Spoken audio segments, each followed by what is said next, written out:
pamusoro ichangamiri, pamusoro yemagurukota amambo, pamusoro yevadareso vari mumini wangu watikuta.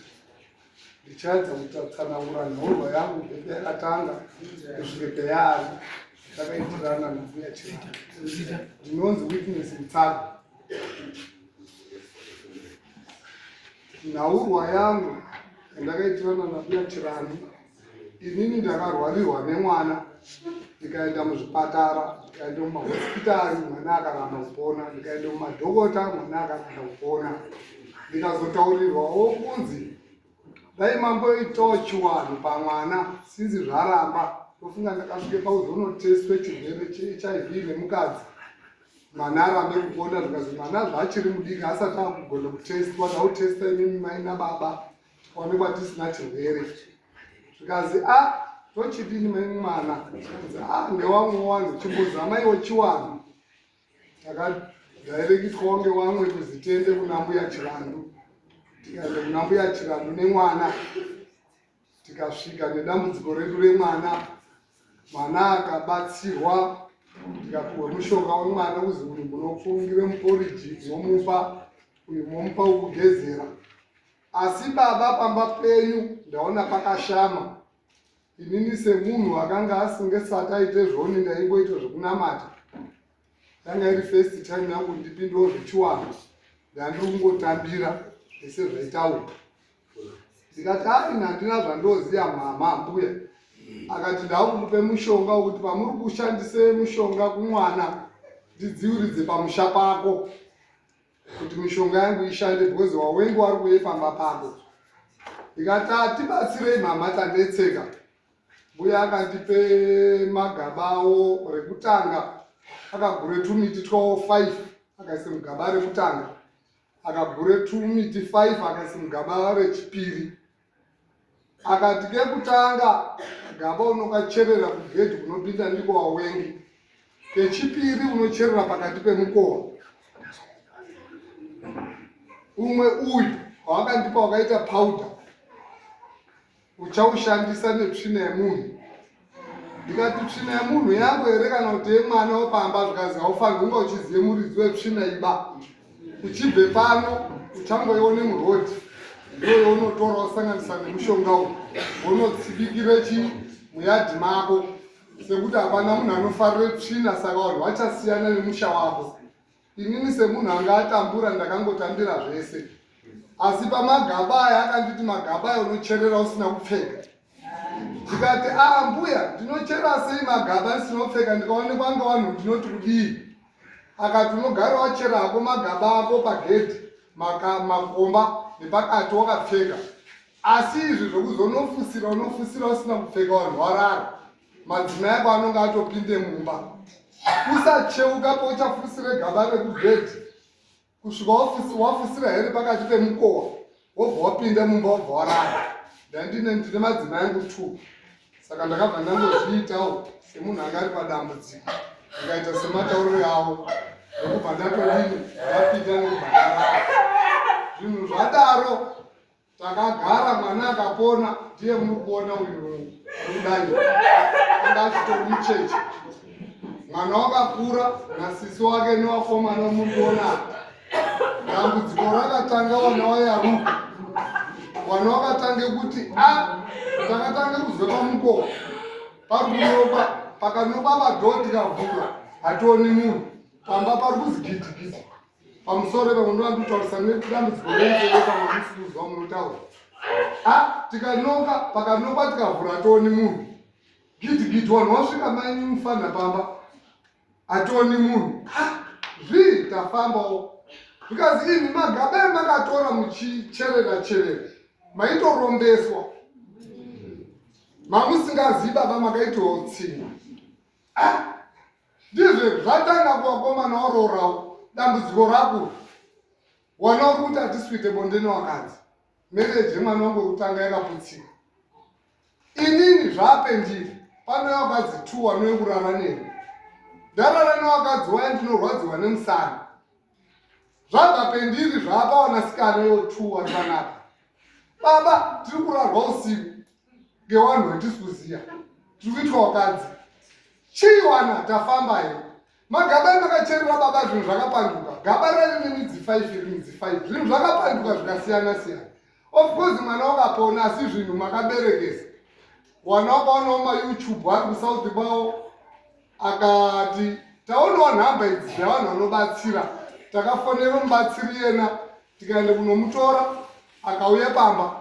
Takatangosvika pamba pake tichingopinda muimba yake akataura kuti baba makarombeswa musingazivi maiti muri kubatsirwa asi makarombeswa. Kudini? Kazi magaba makachemwe pamuko. Ndikatenda ndakazviita. Mwana anga ari kurwara. Asi mwana wacho ndiyewo. Makarombeswa. Munogona mune mari here? Ndonoabvisa. Wakomana wakati mari tinadzo. Shuwa wakabude mari wakomana. Tikaenda nemunhu uyu. Akaende pamba. Akati magaba makachemwe papi ndikati pagedhi apa nepakati pemuko. Pakajigwa magaba haana kuwanikwa.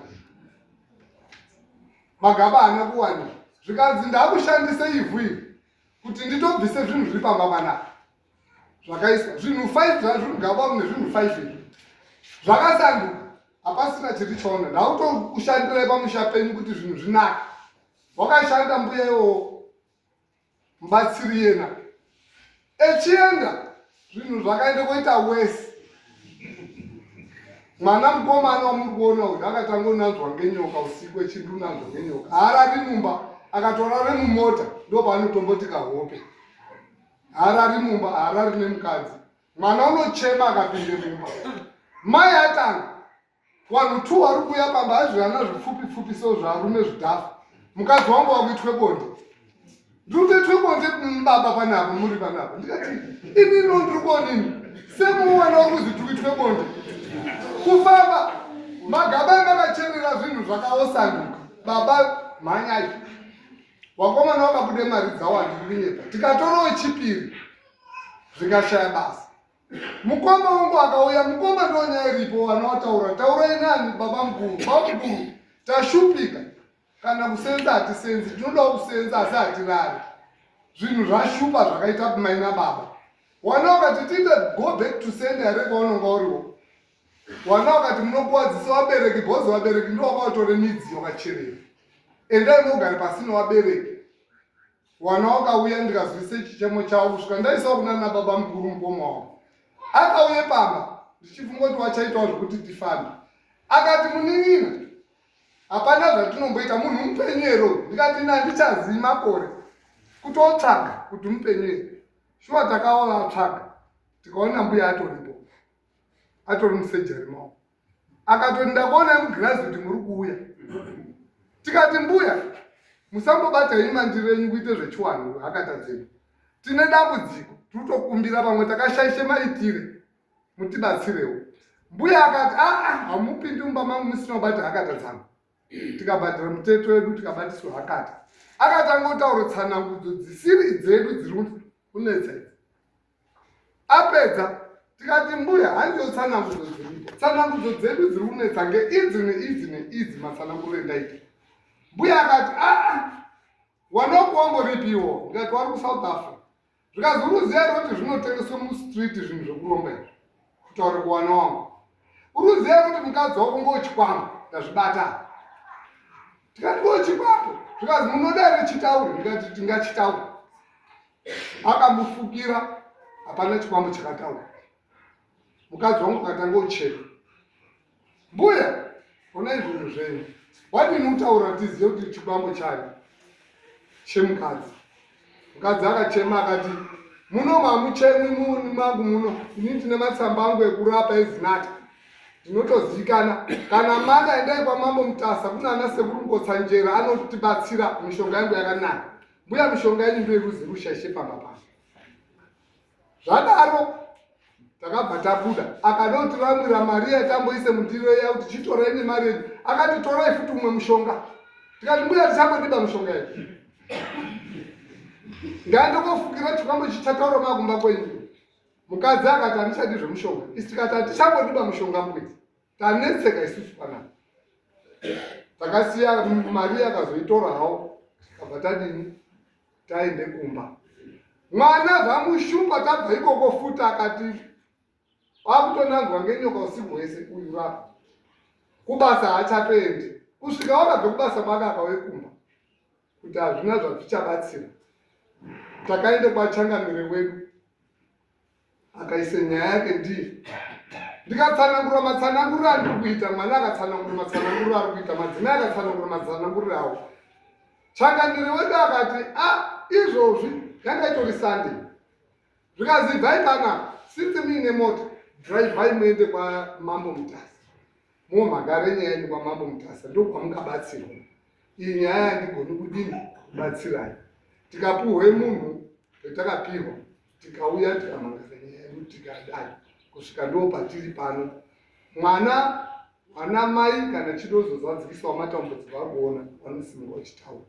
Ndo nyaya ndauya nayo Mambo.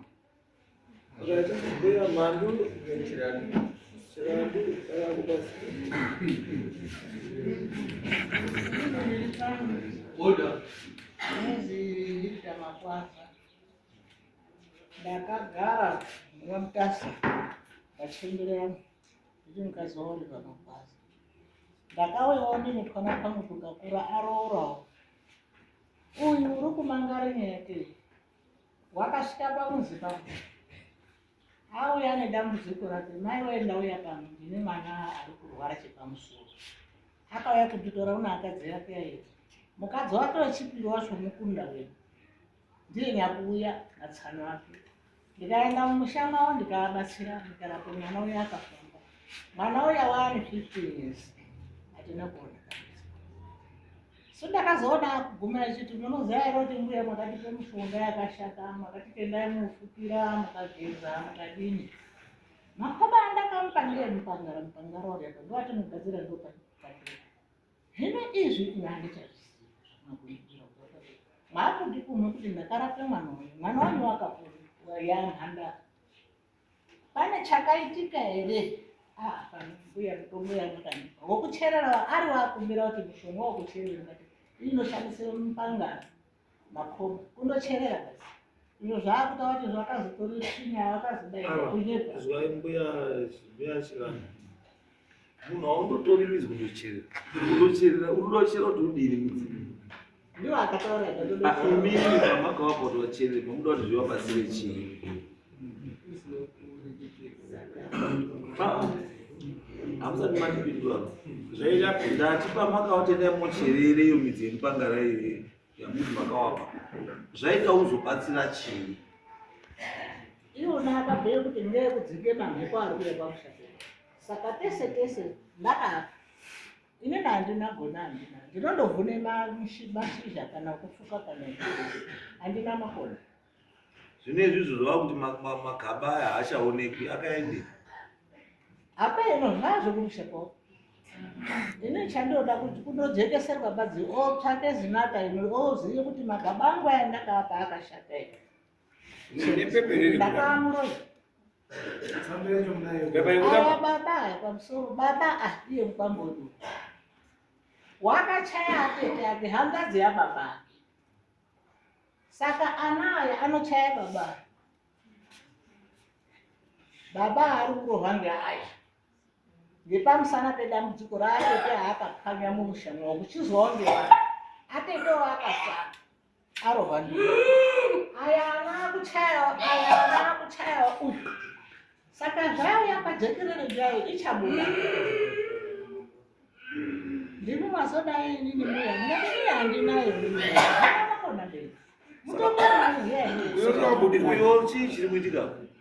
akataura Uda kutaura uya nyaya yauya kwaishe makomba yakaitanire patsvina yakazi munotora watora tsvina iyo amusagwaenda kugadzira musha wake.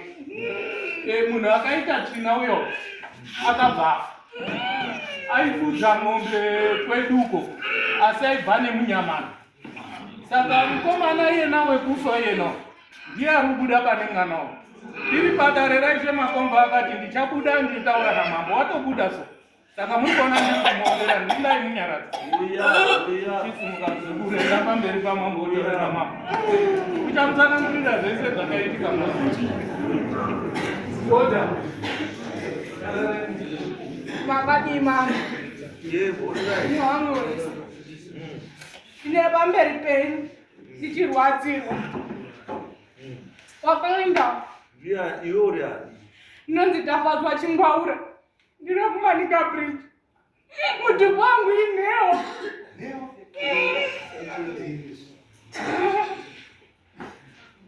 Tafadzwa ani? Chingwaura. Chingwaura. Awanaona Chingwaura ere muno?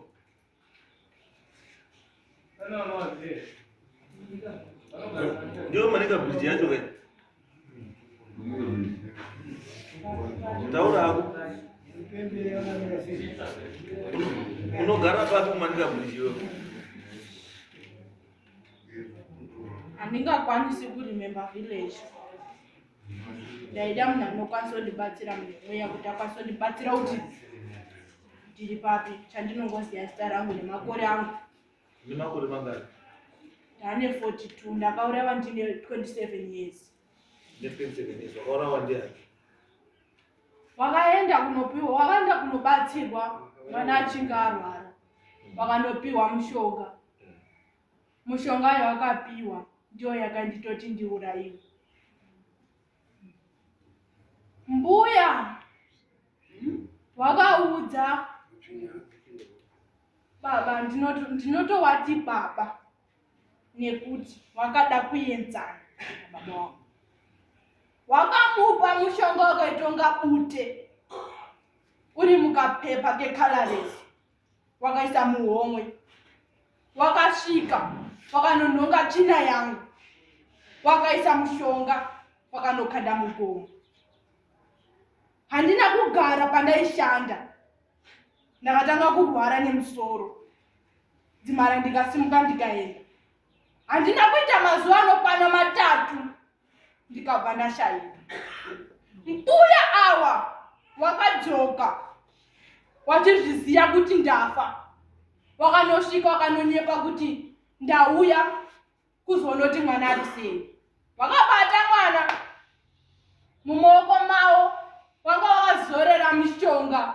Wakaisa mwana nyora. Wakadeketera kuti ndipo pandichagara kweupenyu hwangu hwese kusvikira mwana aparara. Nyora idzodzo dziri apa.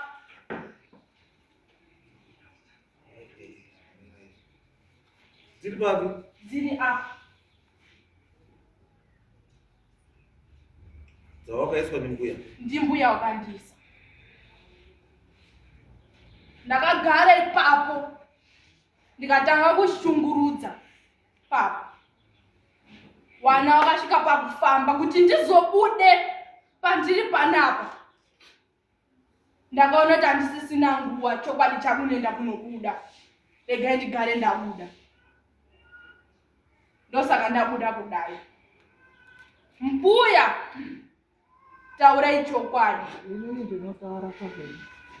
Mbuya awa wasati wasimuka.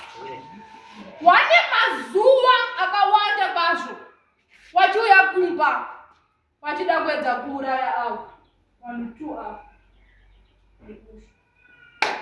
Magaba awo awakapa vanhu awa. Rekutanga rakachinja kuita nyoka 2. 1 ndiyo hombe inoti baba awa wakabata mari ikafuridzwa, mariyo inodzoka kuna mbuya awa. Nyoka idzodzo ndidzo dzinofamba awa. 1 yacho inopenya blue inogara muhuro mababa awa. Pawanorara dzinowafamba. Panorara wana dzinofamba. Parimweni gaba rakachinja kuita zvidhoma izvo zvinokwana kuita 5. Muimba yawakatama wasati yawaigara. Muwardrobe mavo yawakasiya ndimo mune zvinhu zvakagadzirwa nambuya awa. Ndine urombo nekuti awa ndinoona sehama dzavo. Ndinokumbira kwamuri neruregerero nekukushandisai kwandakaita nekuti mamusirimi makazviita. Ndinoya kwamuri ndichikumbira ruregerero. Ndinokumbira kuregererwa nekuti ndakawashandisa kweupenyu hwakawanda. Wana awa hawarori, wanasikana hawarorwi. Wana awa wanga wakanzi mukadzi uyu ndiye achatungamira pakufa kuti mishonga ikwanise kushanda, asi dzinza rakaramba. Mukomana uyu muchinge mushure mamai awa wachinge wafa ndiye aida kutera. Umwe wacho asiri pano achitera. Uyu achitera. Pandakagara panapa aigumisira kupenga kuzadzika zvinhu zvazvinge zvakaitwa kuti ndisazofe, nekuti ndipo pana ndakagadzikwa, ndipo pana ndakanzi ndiye achava mukadzi wangu kweupenyu hwese. Ndaitowawo neshungu dzekukwidza wabereki wangu mota. Pandafamba ndiri mumota yemwanakomana ndanzwa mwoyo wangu kubatikana kuti adhiraivha mota ndinodaenda kwidzawo wabereki wangu mumota. Ndanga ndisina mamanzi ndashanda pandaishanda. Yanga iriyo first time yangu kusimuka pamba pewabereki wangu kuti ndizonoshandawo. Mbuya makabvudza upenyu hwangu. Ndimi makaita kuti mupe mbuya baba wamishonga.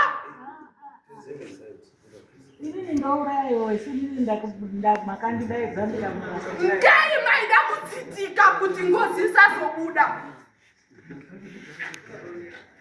Zvakanaka zvichachibudiswa. Mbuya Sade kunyepera. ndinoda kukudzai mambo kuti uzoenda kunoripa kuwana wazoende kunoripa kumusha kwavo. Asi mbuya awa wanoroya. Waruda kuenda kunobvisa mapere kuva kwedu nemapepa wachibvisa unga mombe. Awa ndo wachabvisa mombe dzakakwana. Dziri idzo mombe dzinotsika, asi mbuya awa hawasi kuzobvisa mombe dzinotsika. Mutongo wangu inini ndakagara panapa ndinoda mombe idzo dzinokwana kuita 20. Hausiwo wega mutongo ne$500 US kumusha kwedu. Mombe idzodzo hadzisi kuzofamba nemota. Mombe idzodzo dzichaitwa zvekutimwa kuenda kumusha kwedu, nekuti mwoyo wangu unorwadza. Wabereki wangu wangoino chisho chekuti vachazorarama upenyu hwakanaka. Mbuya taurei chokwadi. Tina makamuudza uyu kuti asashandise yake. Dai zvinhu zvenyu zvanga zvakachena, anodai akashandisa tsvina yake. Zvese zvetsvina zvokunyepa. Kunyepa kwamushonga wamakamupa wakaitonga bute. Makagezesa murume uyu nemvura ingeri mumbiya kuda kuti mwoyo murume uyu uome muchida kuedza kumushandisa. Ende ndinokuudza chokwadi, hasiriwo wega wakaitira utsinye wakawanda wachazouya pano. Ndakaramba ndiri kuripwa ndichiti handina kwatinoenda kana wana awa nababa awa nemukadzi uyu asunungurwa, nekuti wanozorarama upenyu unorwadza. Mwana wandakagarira uyu haana chaanoita, ndini rimoti yake. Kwese kwaanoenda ndinomutera. Vakomana ava nyangwe waida kuronga zvakadii ndinenge ndiripo. Eheye wakarohwa tete, asi tete haana kana ukasha. Tete iwawo wakamu awo. Hama dzawo dzinozviziya. Kana nanhasi dzinoramba kuripa ngozi iyoyo. Kuti baba wasorohwe, tete waida kubuditsa kuti waziye kuti tete wari pamba pawo. Ndiko kurohwa kwakaitwa baba. Ndinoakumbira regerero nekuti tete baba wakashaisha. Mbuya Chirandu wanoedza nepaunogona kuti tete wakabuda apa. Iwo wanouya nezvinhu zvavo wovhika kuedza kuti wadzimaidze vanhu avo kuti wasaziye chokwadi. Vanhu ava vachiuya kudare ava vakabatsirwa natete. Kazinyenyu chafamba musha wakapiwa muteuro wekuita. Mbuya ava wakauya wakaeda kuedza kushandiswa zvakaitwa neava kuda kutsitika inini. Manje nepauro rangu rese zvaramba. Munhu wawaikwanisa kukunda chete nditete. Waiedza nepaunogona kuti tete asabudise chokwadi nenyaya yekuti tete ainge akachengetedzwa nemagabe avo. Ngawataure chokwadi. Tsvina yangu yakanhongwa paDowns. Mwana ndakamupa vision. Mai wakaenda kunochaira ndowe. Aisafanira kuudzwa pawakanhonga tsvina yangu wainge wakanganwa. Wakaparatidzwa. Mubvunze murandakadzi kuti chii chakaitika. Ndakareacta kuti wataurire chii. Murandakadzi anodara usiku wese achichema kana ndichinge ndauya. Pamba hapasi kugarika nekuda kwezvinhu zvakaiswa. Pamba pamarata, matombo, masaunzi, zvakawanda. Dori nonokwa wakavhura waoni chinhu. Wanongo pamwe pacho wanona mvuri inofamba. Ndini natete ndakagara ipapo. Ende hatichadi zvekuramba ndiri pamwana nekuti chokwadi chabuda. Ndakuda kunozorora kumarinda. Mbuya musachema.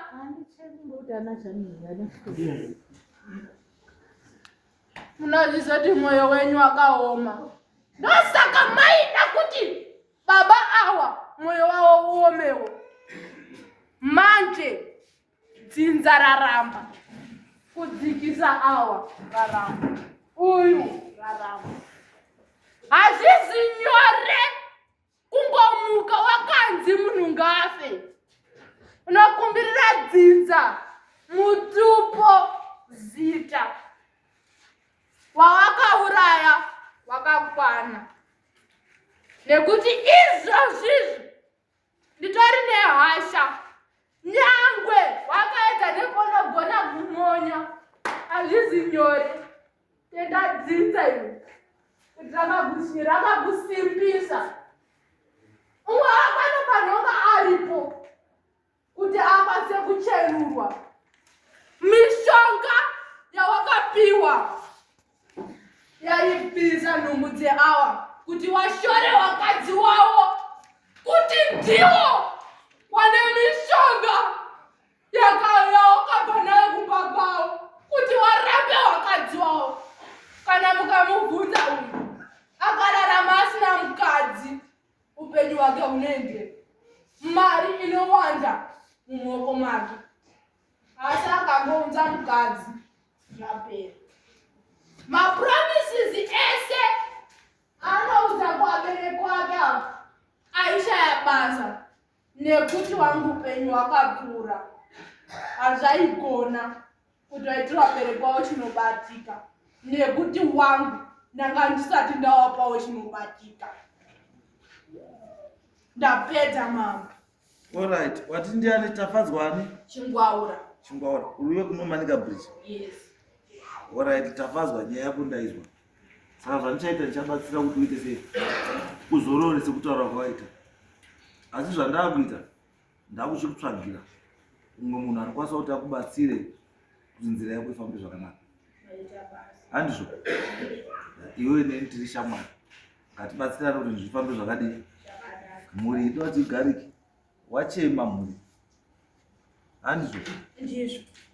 Tichagadzirisa zvinofamba zvakanaka. Handizvo? Right, kana kuenda hako chienda hako ndokutsvaka. Maita basa. Ndatenda hako. All right. Right. It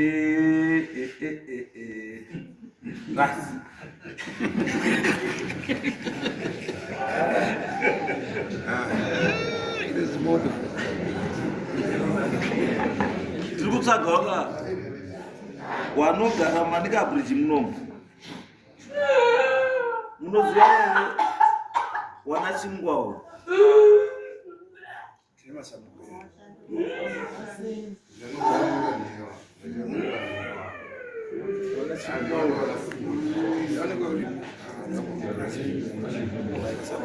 It's okay. Saka right. I think shata kuda. Buya. Kuti nyaya inoite sei? Ifambi. And atipasi kuramba zvamutaura. Atipasi kuramba zvarudi. Zvamutaura. Saka sucha nyaya yatikuda. Takuda kuti nyaya isvike pekuti yaita sei? Yapera. Igadziswe zvakadii. Asi nechandoda mbuya. Ndogara ndakataura. Hapana munhu asikakanganisi muupenyu. Ende hapana zvekuti munhu asikanatsi mupenyu. Ndinokwanisa kunga zvakaitika ndinodike kuda kwenyu kana kuda kwani. Handizvo. Chinge chakanaka chokwadi. Anochiziva ndiani? Ndini. Ende chinokusunungurai ichokwadi chamunodii? Chamunoziva. Saka inini sekufunga kwangu zvaida kuti mubatane pamwe chete nemhuri mugadzise zvinodiwa kudii mugadzise. Panoda imimi muitawo zvinodiwa zvimunoita. Asingadi imimi panodawo iwo zvinhu zvodii zvogadziswa. Saka I think ukomana lezi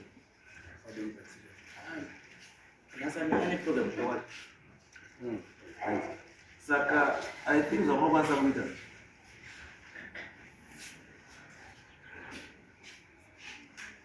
chingomira ipanze kuchara maminesi mashoma chimbono kuti tingavasasa chingomira ipanze maminesi mashoma tomatobatsirana Messi.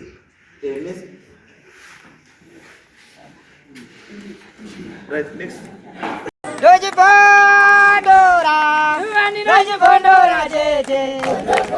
Teachkatch MTV inokupa nyaya dzakasiyana-siyana dzinoitika mumatunhu atigere neakatikomberedza, dzinotyisa, dzinofundudza, dzinokatyamadza pamwe chete nedzinosetsa. Kuti musarasikirwe nenyaya idzi munoenda paYouTube channel yedu Teachkatch MTV mondo subscribe ipapo. Musakanganwe kulaika pamwe chete nekushare. Musazokoshiwe kupfanya kabhatani ako ndokabheroka kuitira patinokanda chinopisa munoyeuchidzwa. Teachkatch MTV tinodzifamira.